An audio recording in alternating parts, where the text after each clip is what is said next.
What's up, guys? Sebastian Georgia here. Welcome back to my channel. This is a day in the life of running a software company that makes $500,000 a month. We're at $528,000 a month in recurring revenue. What we're doing now is, in my opinion, it's so much cooler than just having, a normal job. This is pretty much the plan. From 10 to 11, I'm gonna respond to all communications. So in the morning, I have to respond and catch up with everyone, and then I don't do it throughout the middle of the day so I can actually work. And then before I finish the day, I respond again. So this is what has worked for me. If I just responded to people all day long, it would take up the whole day. I wouldn't be able to get anything done. We're gonna read after from 11 to 12. Then at 12:30, we're gonna have lunch. So I'm gonna have food. Then after that, I'm gonna go back to the computer and I'm gonna do one big task I want to get done today, one thing that's going to take about 30 minutes to an hour. Then after I'm done with that, we're going to go to the gym. Then from 2 to 5 p.m., we're going to find another place to work, either at my friend's Airbnb, Josh. They're from out of town and they have a really cool Airbnb down in the city. Or we're going to go to the Watermark, which is a co-working space in Tempe. Super cool place, building on the river, and we'll go work there. After that, I'm going to come home and watch an episode of the show I'm watching.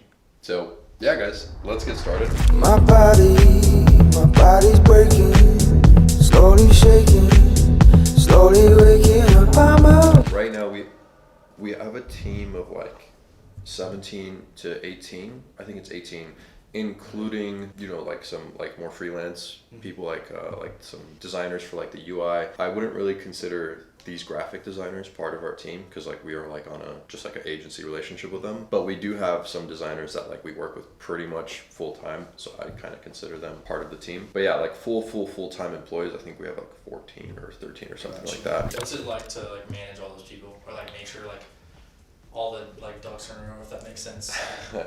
I wouldn't be able to do it. I can manage 18 people, so that's why we have a team. So it is probably more than 18 people when I actually think about it. It's probably more because we have the marketing team, which is Brandon with all of his guys, and I don't manage those guys. I barely even know what they're doing on a day-to-day basis, but Brandon does. Brandon meets with them frequently, and sometimes I'm in those meetings, sometimes I'm not in those meetings. I don't task them on anything. I don't have any creative ideas that I really force them to do. Once in a while I'll have an idea and I'll pass it to the CMO, and then Brandon will pass it to his guys, and same thing with Tucker. If I have an idea for product or if I notice a bug, I'm not going to our engineers and I'm DMing them and being hey, fix this. I don't do that. I tell Tucker on the next meeting I'll write down my idea or what I noticed, and I'll DM Tucker and I'll be hey, I noticed this is a problem, and then he'll be okay, and he'll address it in the next meeting, or he'll task it out on a Trello board, and when we get to it, we get to it. We don't just stop what we're doing and go fix it.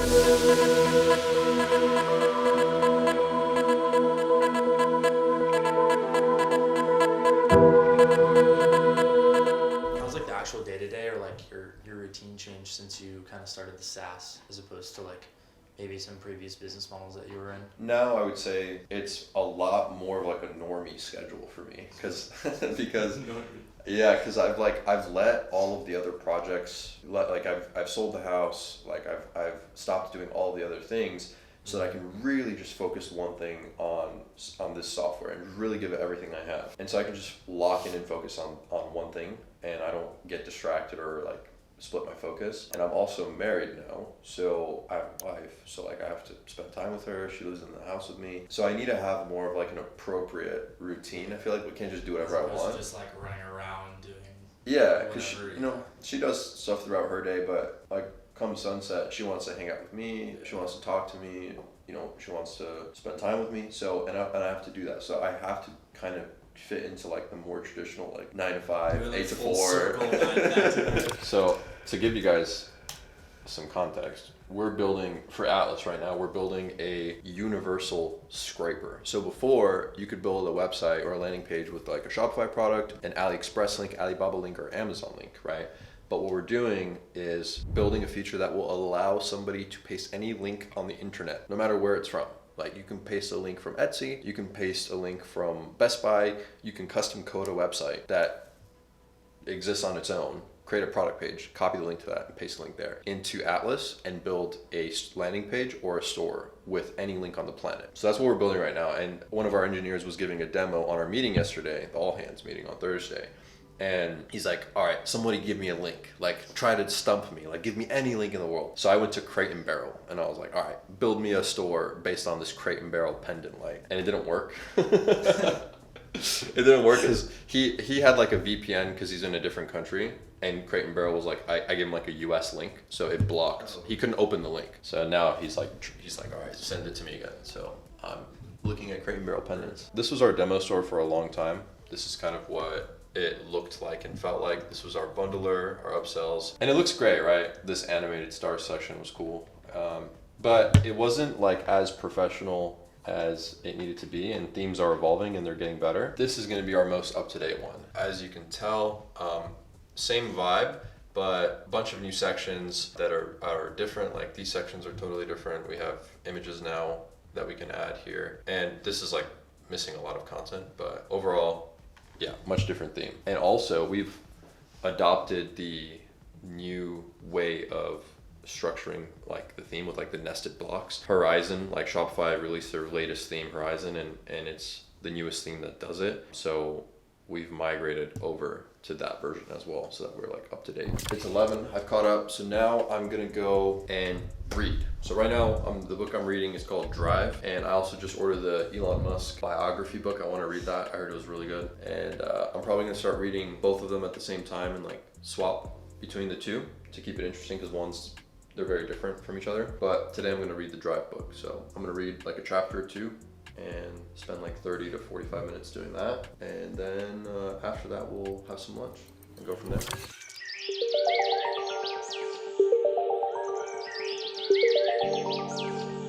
What's your favorite book? Yeah, I haven't read like a ton of books. I've probably read like 20. I haven't read like anything that has changed my life, but most of the books I've read have been like business related books, you know, like practical stuff like self-improvement type books. And yeah, I actually met that guy, Robert Kiyosaki. But yeah, I've read like recently been reading like a lot of SaaS books, like a lot of business books, like Zero to One by Peter Thiel. The Hard Thing About Hard Things was a good book. They're all good books. They're all like interesting and fun to read. But I can't think of one that stood out to me like that. It was like blown me away, like best book I've ever read in my whole life. Yeah, this is a good book if you're starting any business, but it just is like a guide. It's like a very short book, and this guy consulted and met with many different CEOs. Like he helped Sam Altman with OpenAI, he helped the guy from Coinbase and a bunch of other people, and this is just like a manual for being a good CEO. So this is a good book for product positioning and like how to like position your product the best way possible. This is just a general SaaS framework playbook. It's very beginner, very basic, but still like a lot of useful stuff. This is a good book for learning how to onboard customers really well.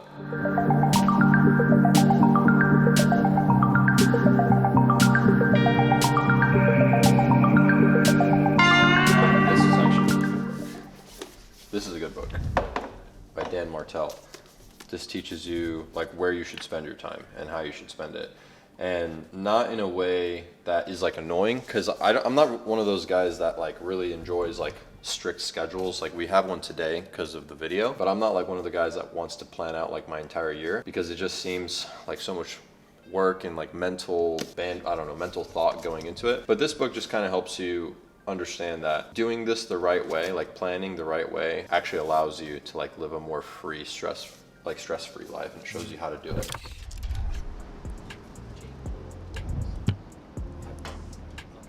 He's no, just an associate. Hello. Yeah, this is where. Oh, you guys have lunch over there?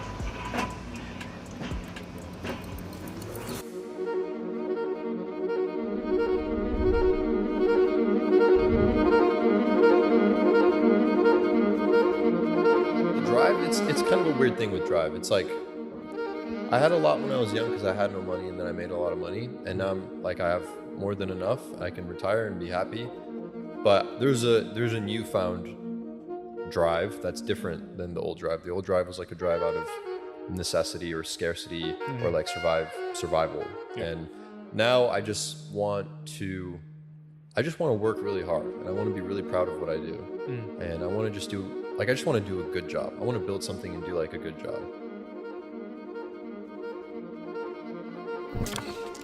Dude, my wife made some banana bread the other day. It's so fire. If you want some, you can have some. It's made with love. You can't get that at the store.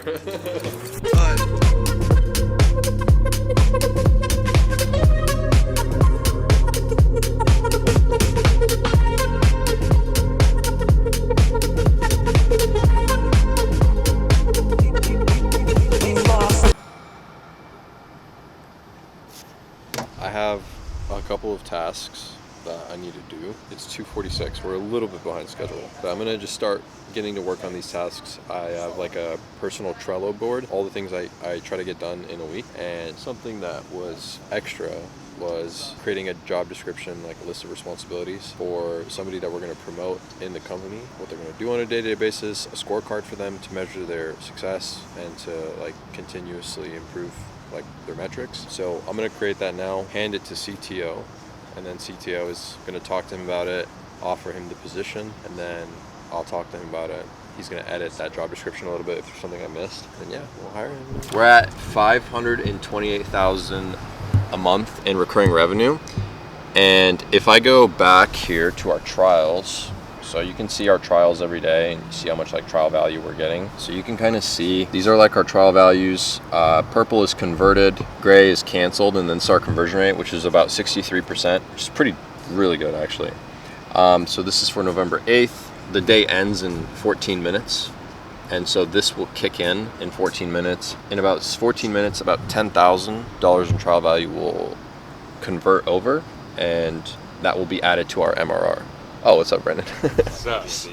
So if our net margin is 35%, which it's 30, last month it was 29% climbing, it's gonna be 30%, it'll get to 35%. I think that's probably where we'll stay. Then at a 10x EBITDA multiple, the business value is 10 times 0.35 times revenue. So 10x EBITDA would be, with 35 margins, would be a 3.5x revenue multiple. I actually want to talk about the business that we are building now. I don't think that we are the best people in the world at running business. When I say this, I just want everyone to know that like we are still figuring out what to do week by week, month by month. So it's me, a CTO/COO, and then a CMO. And right now, what I have control over and what I do on a daily basis is look outward and in front of us. So I think about the long-term vision of Atlas and what it's going to be. I gather information from the market. I gather information from trends, from people in the market to make higher quality decisions about the direction of Atlas, to build this product in the direction that people actually want it. Like, I don't want to build something I want to build something that the market wants. And the way to know that is to be close to the market and to talk to them and to listen to them.